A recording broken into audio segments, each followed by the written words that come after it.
In the last video, we talked about what QuickBooks Online functions builders may want to turn on and the purpose of each so that you could determine what your builder's needs are in order to turn on only those settings that they need.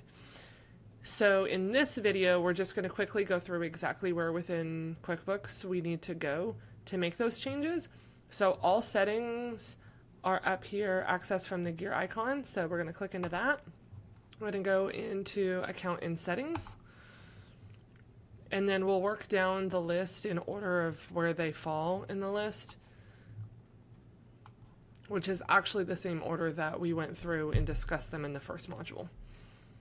So the first setting that we discussed was progress invoicing. You're going to access that from the sales.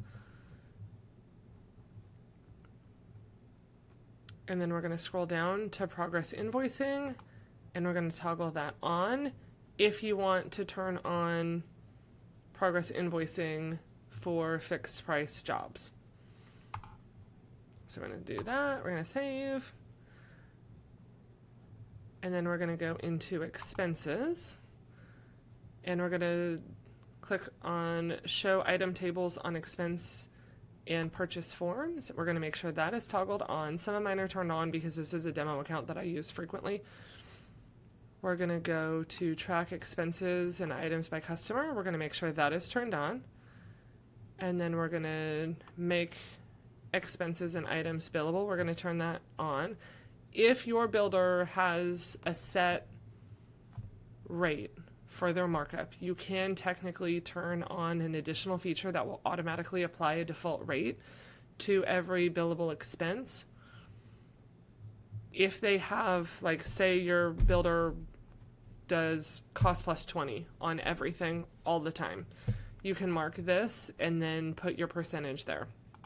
If your builder has cost plus contracts that vary, I would not recommend turning this on because you'll constantly fight that feature as you bill out jobs that don't match that. And then we're going to click save. And then this is where you turn on the purchase orders. Again, we're not going to go into detail on all of that, but in purchase orders, if that's toggled on, that will allow you to input purchase orders and then bill from those purchase orders later. Next area we're going to go to is advanced. This is where we're going to talk through some of the more advanced features. Up here at the top where it has customer label, this is where you can change from customers to clients. So I'm going to turn that on. So I'm going to change that to clients. And now when we look at our sales section within QuickBooks and look at invoicing, instead of seeing customers, we'll see clients. Okay, looks like it needs to reload now that I made that change. Okay, so we're still in advanced and we're going to do two more.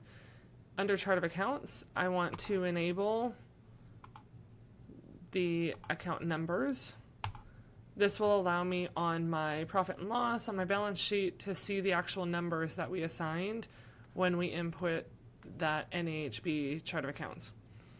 And then the last option is we want to go to projects and we want to organize all job-related activity in one place.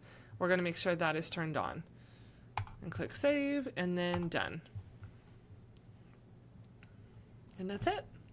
So that will allow you to make sure that any functions that your builder needs to be turned on in QuickBooks are in fact turned on.